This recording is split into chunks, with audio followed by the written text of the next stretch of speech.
अस्सलाम वालेकुम वरहमतुल्लाह। Welcome to our channel engineer Hafiz Ali. आज की वीडियो है हमारी साइट मैप और स्कीमा मार्कअप पर, जो कि टेक्निकल एसईओ से रिलेटेड है। साइट मैप में हम वेबसाइट का मैप नक्शा बनाते हैं क्रॉलर के लिए, और स्कीमा में हम बिजनेस स्कीमा देते हैं। इन दोनों चीजों को कैसे इंटीग्रेट किया जाता है, इसके लिए आप वीडियो वॉच करें।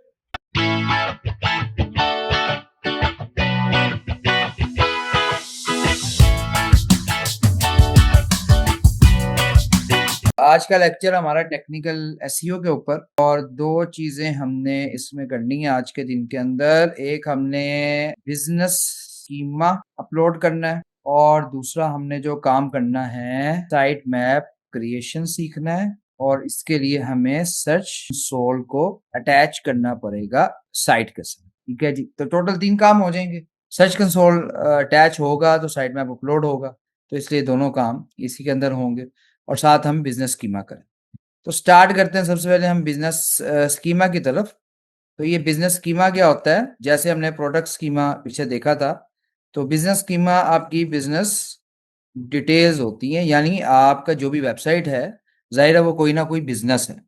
अब वो हेल्थ का भी हो सकता है, ट्रैवल का भी हो सकता है, कोई नॉन प्रॉफिट ऑर्गेनाइजेशंस भी हो सकती हैं, जैसे भी फ्लड रिलीफ में लगी हुई हैं ऑर्गेनाइजेशंस। तो किसी भी किस्म की आपकी साइट हो सकती है, तो यानी किसी भी किस्म का आपका बिजनेस हो सकता है। तो गूगल को ये समझने के लिए कि आपका बिजनेस क्या है, उसको बिजनेस स्कीमा चाहिए। तो इसी तरह हम यहाँ पर जाएंगे गूगल पर, मैं यहाँ पे लिखूंगा स्कीमा मार्कअप जनरेटर अगेन, और यहाँ पर मेरे पास साइट आएगी technicalseo.com, जिसने लिखा है जी कि यहाँ से आप स्कीमा मार्कअप जनरेट कर सकते हो। जेसॉन में ये जनरेट होगा। तो कोडिंग हमें क्योंकि भी आती नहीं है, या नॉन कोडर्स हैं, तो इसीलिए हम साइट से डायरेक्ट आके यहाँ से बनाएंगे।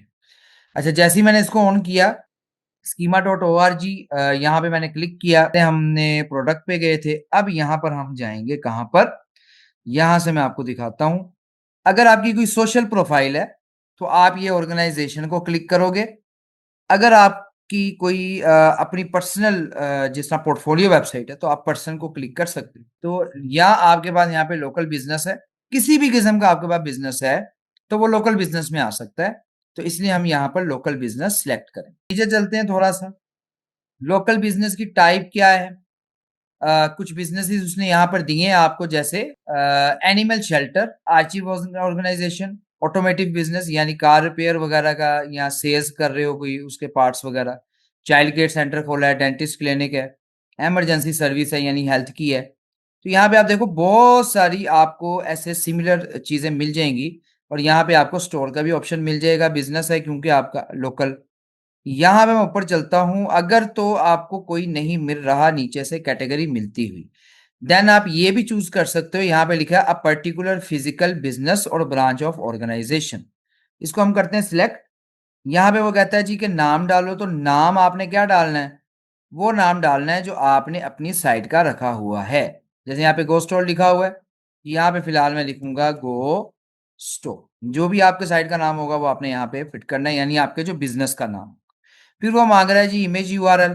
तो आपने अपनी वेबसाइट से ही किसी भी इमेज का लाइव यूआरएल जो है वो इसको दे देना है। यहाँ पे आते हैं, कॉपी इमेज एड्रेस करते हैं, और यहाँ पर आके इस इमेज एड्रेस को रखते हैं। आगे चलते हैं जी। आगे वो आपसे एक मांग रहा है आईडी यूआरएल, और एक मांग रहा है यूआरएल। तो ये इन दोनों में से एक आपने एंटर करना है। तो यहाँ पे आप ये जो यूआरएल है, ये अपनी साइट का आप यहाँ से कॉपी करोगे .com से लेकर पीछे तक, और यहाँ पर आप ये एंटर कर। नीचे चलते हैं। इसी तरह फोन नंबर है आपके पास, तो जो भी आपका वेबसाइट पे आपने जो दिया हुआ है वही डाटा आपने यहाँ डालना है, ताकि गूगल जब बिजनेस स्कीमा उठाए तो वेबसाइट और यहाँ पे उसको सिमिलर चीजें मिले। ये चीज ध्यान रखनी है। जो एड्रेस, लोकेशन, फोन नंबर आपने वेबसाइट पे दिया है वही आपने यहाँ पर दे। उसके बाद कंट्री है, तो कंट्री जाहिर हम पाकिस्तान में अगर काम कर रहे हैं तो पाकिस्तान, अगर यूएस की वेबसाइट है तो यूनाइटेड स्टेट। तो यहाँ से उसको पता चलेगा कि ये कौन सी कंट्री में काम कर रहा है। इसी तरह आप लैटिट्यूड और लॉन्गिट्यूड भी डाल सकते हो। यहाँ पर आकर जैसे मैं पंजाब, पाकिस्तान, लैटिट्यूड और लॉन्गिट्यूड, तो ये मैंने लिखा जी। तो यहाँ पर मेरे पास ये आ गया। तो मैं पाकिस्तान पंजाब में काम कर रहा हूँ, तो मैं यहाँ पर ये लैटिट्यूड डाल सकता हूँ और यहाँ पर ये लॉन्गिट्यूड। इससे उसको पता चलेगा कि मेरी एग्जैक्ट लोकेशन कहाँ है यहाँ पर। तो यहाँ पर ओपन 24/7 आप इसको ऑन कर दोगे कि हमारी वेबसाइट जो है वो 24 घंटे के लिए हम इस ऑन रखा हुआ है, यूजर कभी भी आ सकता है इसके ऊपर। ठीक है जी। कोई और चीज आप ऐड करना चाहो तो आप ऐड डिपार्टमेंट पे करके यहाँ पर चीजें मजीद ऐड कर सकते हो अगर आप करना चाहते हो तो। पर ये सारी चीजें एंटर करने के बाद यहाँ से आपने ये करना है कॉपी। ये कोडिंग उसने जेसॉन में लिख दी है सारी स्क्रिप्ट लैंग्वेज में, ये साइड पे सारी कोडिंग। यहाँ से ऊपर कॉपी का ऑप्शन है जी, कॉपी कर लेना है। उसके बाद हमने जाना है डैशबोर्ड पर और डैशबोर्ड से अपीयरेंस। अपीयरेंस के अंदर आपके पास ऑप्शन है थीम फाइल एडिटर। यहाँ पर क्लिक करते हैं थीम फाइल एडिटर पर, तो यहाँ पर आपकी वो सारी फाइल्स आ जाएंगी जिस पे आपकी वेबसाइट चल रही है। जैसे ये सारी वेबसाइट है function.php, थीम, सिक्योरिटी 404, ये सारी आपकी कोडिंग साइट्स हैं, थीम फाइल्स जो यहाँ पर जिसके अंदर ये कोडिंग बन रही। ये हेडर की है, यहाँ पर आपने ढूंढना है header.php। ये आपको फुटर और हेडर की फाइल मिलेगी, हेडर को आपने ऑन कर लेना। ये जो हमारा हेडर है जिसमें लोगो, मेन्यू, सोशल लगे, ये उसकी फाइल। इस हेडर फाइल के अंदर आपने ढूंढना है हेड सेक्शन। बड़ा काम जो है वो जरा ध्यान से करने वाला है, क्योंकि यहाँ पे कुछ चीज डिलीट हो गई या कोई कोडिंग में आपने चेंज कर दिया तो उसके बाद आपसे अपडेट हो गया या आगे पीछे हो गया, तो बाद में जाहिर आपको समझ नहीं लगनी कि इसमें आके क्या चेंजिंग करनी। तो इसलिए हम क्या करेंगे, पहले ध्यान से आएंगे। ये हेड सेक्शन है, यहाँ से स्टार्ट हो रहा है और ये हेड सेक्शन यहाँ पर हो रहा है खत्म, स्टार्ट। अब दूसरी चीज की तरफ चलते हैं जो कि हमारे पास क्या है, साइट में। उस यहां से आपने करना है इसको कॉपी। कॉपी करके ये जो हमारे पास स्क्रिप्ट जेसॉन में थी ये तैयार हो गई है। ठीक है, तो यहां से चलते हैं अपीयरेंस में। अपनी जो भी हमारा डैशबोर्ड होगा उसके अपीयरेंस के अंदर हमारे पास ऑप्शन है थीम फाइल एडिटर, उसको आपने करना है क्लिक। जैसे ही हम थीम फाइल एडिटर को क्लिक करेंगे तो हमारे पास यहाँ पे एक ऐसे करके पेज ओपन होगा जिसके साइड पे लिखा होगा थीम फाइल्स। ये जो थीम फाइल्स हैं ये सारी कोडिंग फाइल्स हैं हमारी साइट की। तो हमने जैसे हेडर बनाया, फुटर बनाया, तो उसकी यहाँ पर हमारे पास ये कोडिंग साइट पड़ी हुई है। मैं ये header.php पर आता हूँ, तो यहाँ पर हमारी PHP की जो कोडिंग है हेडर की वो हुई हुई है। इस फाइल में आने के बाद और किसी फाइल में नहीं जाना, आपने आना है आपने किसमें, header.php के अंदर। इस फाइल में आने के बाद आपने यहाँ पर हेड सेक्शन को फाइंड करना है। यहाँ पर इस फाइल के अंदर ये आपके पास हेड सेक्शन मौजूद है, ये आपके पास यहाँ पर हेड सेक्शन मौजूद है। ये हो रहा है यहाँ से स्टार्ट और ये हो रहा है यहाँ पर एंड। अब यहाँ तो आप यहाँ पर आओ और एंटर का बटन दबाओ, यहाँ पे बिजनेस स्कीमा लगा दो। यहाँ जैसे हमने ये ऊपर लगाया था इसको मैं यहाँ से उठाता हूँ और दोबारा लगा देता हूँ ताकि आपको समझ लग जाए। तो यहाँ तो आप इसको लगाओगे कहाँ पर, शुरू में। जैसे मैं ये शुरू में माउस लेके एंटर का बटन दबाया और यहाँ पर आकर मैंने अपने बिजनेस स्कीमा को किया अपलोड। अपलोड करने के बाद हमने इसको कर दिया अपडेट। अब इसका फायदा क्या होगा कि जैसे ही क्रॉलर आएगा मेरी साइट के ऊपर, एडिट सक्सेसफुली हो गया, तो जैसे ही क्रॉलर आएगा मेरी साइट के ऊपर, उसको जब वो header.php की फाइल उठाएगा तो उसको यहाँ पर बिजनेस स्कीमा मेरा मिलेगा। अभी देखने में छोटी सी चीज है, लेकिन अगली चीज की तरफ जा रहे हैं हम। अगली चीज है आपके पास साइट मैप का क्रिएट करना, और उसके लिए हमें सर्च कंसोल को क्या करना पड़ेगा, आपकी अपनी वेबसाइट के साथ अटैच करना पड़ेगा।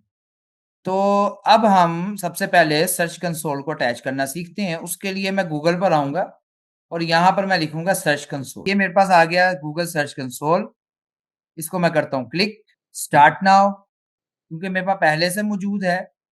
ये मैंने एक साइट इसी की जो हमारे पास लोकल होस्ट की साइट है उसी का मैंने लगाया हुआ है। यहाँ पर आपने जाना है ऐड प्रॉपर्टी।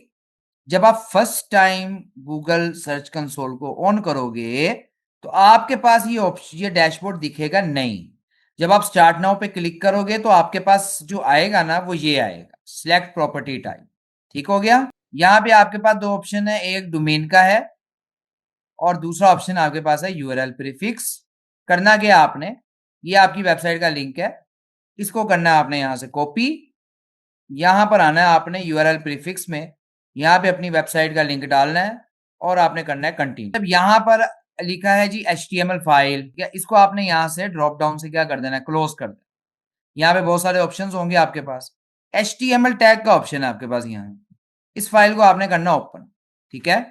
याद से काफी सारी फाइल्स हैं, हमने HTML टैग फाइल को ओपन करना है, इसका ये लिंक करना है आपने कॉपी, यहां से कॉपी कर लो या यहां से कॉपी कर, यहाँ पे जाना है आपने। एक प्लगइन जो है वो हम इसके लिए करेंगे इंस्टॉल, वैसे आप इसको हेडर फाइल में भी डाल सकते हो, लेकिन एक प्लगइन है जिससे हम मल्टीपल चीजें ऐड कर सकते हैं अपनी साइट के साथ, तो हम उसको यूज कर लेते हैं।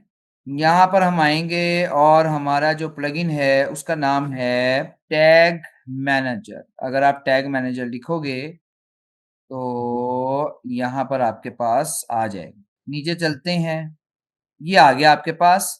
प्लगइन का नाम है मेटा टैग मैनेजर, ये इसकी कंपनी का नाम है मार्कस, ठीक है जी। मेटा टैग मैनेजर आपने यहां से क्या करना है, इंस्टॉल करना है और एक्टिवेट करना है। अच्छा जी, ये मेटा टैग मैनेजर यहाँ पर सक्सेसफुली इंस्टॉल हो चुका है। ये दिखेगा कहाँ पे आपको, ये यहाँ पर कहीं पे भी नहीं दिखेगा, ये आपको दिखेगा यहाँ पर सेटिंग के अंदर, यहाँ पर ये सेटिंग, ये है आपका मेटा टैग मैनेजर। जब आप इसको यहाँ एक्टिवेट करोगे ये आपके अगेन सेटिंग के अंदर आएगा। यहाँ से मैं मेटा टैग मैनेजर पे करता हूँ क्लिक, बहुत सारे ऑप्शन हैं यहाँ, साइट वेरिफिकेशन का ऑप्शन है, इसके ऊपर मैं करूंगा क्लिक, साइट वेरिफिकेशन पर जाएंगे। साइट वेरिफिकेशन में आपके पास देखो जी फेसबुक है, बिंग है, पिंटरेस्ट है, यंडेक्स है। मैं यहाँ पे गूगल वेबमास्टर टूल्स का ऑप्शन है मेरे पास, यहाँ पर करता हूँ अपना कोड पेस्ट। अच्छा, कोड पेस्ट कर दिया, ये जो लास्ट पे आपके पास आ रहा है इसको आपने रिमूव कर देना। इसी तरह ये जो डबल कोट से पहले आपके पास आ रहा है सारा, ये भी आपने क्या कर देना है, रिमूव कर देना है, बेशक ये डबल कोट्स भी कर दो। ये जो कोड है ये लगा रहने देना बस। यहां से हम इसको कर देंगे सेव चेंजेस, सेव हो गया। यहां पर हम जाएंगे और ये चूंकि सेव हो चुका है, HTML टैग जहां से मैंने कॉपी किया था इसी के अंदर वेरीफाई का ऑप्शन है, वेरीफाई को हम क्लिक करेंगे। अब यहां पर क्या आ रहा है जी कि ओनरशिप क्या हो चुकी है, वेरीफाइड, क्योंकि उसको HTML टैग मिल गया है। किसको मिला है, गूगल को मिला है। कहां पर मिला है, मेरी वेबसाइट पे। अब मैं गो टू प्रॉपर्टी करूंगा तो गूगल मुझे मेरी प्रॉपर्टी पे यहां पर ले आए। अब ये जितनी साइट्स मैंने ऐड की हैं उसमें अब ये मेरी जो आज की साइट थी वो भी ऐड हो चुकी। अब मैंने यहां पर क्या करना है, साइट मैप का काम करना है, ठीक है। सर्च कंसोल मेरी साइट के साथ कनेक्ट हो चुका है। अब हम आएंगे गूगल के ऊपर, योस्ट, योस्ट एसईओ याद है ना आपको, हमने किया हुआ है योस्ट एसईओ सेटिंग और सेट। अच्छा, एसईओ सेटिंग में आने के बाद हम जाएंगे नीचे, ये आपके पास बहुत सारे ऑप्शंस आ रहे हैं साइट फीचर्स के नाम से। मैं यहाँ पर नीचे जाऊंगा, नीचे जाऊंगा, एक चीज यहाँ पर हम कंफर्म करने आए हैं और वो क्या है, हमारा ये एक्सएमएल साइट मैप ये ऑन है, इनेबल फीचर ऑन है, ये ऑफ नहीं होना चाहिए यहाँ से, ठीक हो गया। हमने साइड मैप को यहाँ से ऑन किया हुआ है, सर्च कंसोल भी हमारे पास कनेक्ट है, यहाँ पर साइड मैप का ऑप्शन आ रहा है, वहां पे ऑन होगा तो यहाँ पे आके अपलोड होगा, वहां पर ऑन रखना है। यहां पर आके आपने जो एंटर करना है उसका उसे कहते हैं sitemap underscore index dot XML, ये याद रख लो अपने पास, sitemap underscore index dot XML, और ये आपने करना है जी submit. Sitemap submitted successfully, क्या लिखा है जी, Google will periodically process it and look for changes, you will be notified if anything goes wrong within the future. Google जी इसको प्रोसेस कर लेगा और चेंजेस भी देख लेगा। अब यहां पर स्टेटस आ रहा है कुड नॉट फेच, टाइप आ रही है अननोन, क्योंकि अननोन इसलिए आ रही है क्योंकि हम अभी लोकल होस्ट पे काम कर रहे हैं, और स्टेटस कुड नॉट फेच इसलिए आ रहा है कि क्रॉलर ने अभी तक इसको क्रॉल्ड नहीं, और जब हमारी साइट पर आएगा स्टेटस यहाँ पे लिखा आएगा क्रॉल्ड, यानी साइट मैप उसको मिल चुका है, ठीक हो गया। लास्ट रीड के लास्ट टाइम क्रॉलर कब इसको लेकर गया है अपने पास से, तो यहाँ पर हमें ये चीज शो हो जाएगी। यहां तक हमने देख लिया कि बिजनेस स्कीमा कैसे अपलोड होता है, फिर हमने देखा सर्च कंसोल कैसे कनेक्ट होता है, और थर्ड चीज हमने यहाँ पर देख ली कि साइट मैप कैसे अपलोड होगा। जब भी आप अपनी वेबसाइट में चेंजेस करोगे, जाहिर सी बात है नए ब्लॉग्स डेली बेसिस पे आप लिखोगे, तो साइट मैप यहां पर आपको अगेन आकर वहां यहां पर आके आप क्या करोगे, दोबारा से यही लिखोगे sitemap underscore index dot XML. हर वीक आके आप बेशक साइट मैप यहां पे अपलोड कर दिया करो। साइट मैप होता क्या है? साइट मैप क्या होता है, जैसे मैं यहां पर आपको दिखाता हूं, ये साइट मैप है इसका। ये आपकी वेबसाइट का होता है स्ट्रक्चर, ठीक है जी। ये जब क्रॉलर आता है तो यहाँ पे लिंक्स पड़े होते हैं साइट मैप के अंदर, तो जितने भी हमारे पेजेस ब्लॉग्स हैं उसके लिंक्स इसके अंदर होते हैं। तो गूगल क्या करता है कि वो अब आगे एक एक लिंक तो चेक करने से रहा, उसको चाहिए होता है एक्सएमएल आपकी साइट पे सारे लिंक्स उठाने के लिए। तो वो साइट मैप से उठाता है। अगर साइट मैप नहीं है तो कई चीजें आपकी इंडेक्स नहीं होती, गूगल पे सेव नहीं होती, जिसकी वजह से आपकी रैंकिंग के फर्क पड़ता है, रैंकिंग होती ही नहीं। तो site map is very important and crucial part of website ranking. तो ये है कि जैसे आपने पेजेस बनाए हुए थे 5, अगले हफ्ते आपके पेजेस हो गए 7, तो पुराना साइट मैप जो अपलोड हुआ है उसके अंदर तो 5 ही, तो आपको दोबारा अपलोड करना पड़ेगा।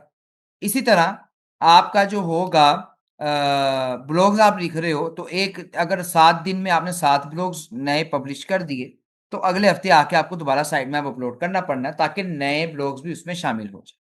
ये तो हो गया वर्डप्रेस की साइट के लिए साइट मैप की क्रिएशन। अगर आपके पास हो कोडिंग साइट, तब साइट मैप कैसे बनाओ? कौन सी साइट हो आपके पास? कोडिंग। अब कोडिंग साइट के लिए साइट मैप कैसे बनेगा? जैसे आपका मिसाल के तौर पर ये होम पेज का लिंक है, ये आप करोगे कॉपी, कॉपी करके आप यहां पर रखो। इसी तरह आप अगले पेज पर गए और अगले पेज का लिंक आपने किया कॉपी, और कॉपी करके आपने यहां पर रखा। इसी तरह सारे पेजेस के लिंक्स आप यहां पर लगाओगे और सारे ब्लॉग्स के लिंक भी यहां लगाओगे। मेक श्योर कि उसके साथ HTTPS आया हो। फिर आपने फाइल को सेव करना है और सेव करते हुए उसका आप कोई भी नाम रख सकते हो। जैसे मैंने यहाँ पे इंडेक्स रखा है, तो मैं यहाँ रखता हूँ index221। अब नाम कोई भी आप रख दो, साथ आपने लिखना है .xml और इसको कर लेना है आपने सेव। अब ये XML की फाइल आपके पास क्या हो गई है, सेव हो चुकी है। तो अब आपने इसको डेवलपर को सेंड कर देना है, ये आपके पास फाइल आ गई है, ठीक है। और वो खुद ही डेटाबेस में क्या करेगा, इसको उसके अटैच कर देगा, इसको अपलोड कर देगा वहां। आपने अगर कोडिंग साइट पर काम कर रहे हो क्लाइंट की, तो XML आपने उसको हमेशा नोटपैड पर ये फाइल बनाकर दे देना है। लेकिन नोटपैड पर जब आप सेव करोगे, अगेन देख लो, तो फाइल के नाम के एंड पर आप .xml लगाकर इसको सेव करोगे ताकि ये XML फॉर्मेट में जाए।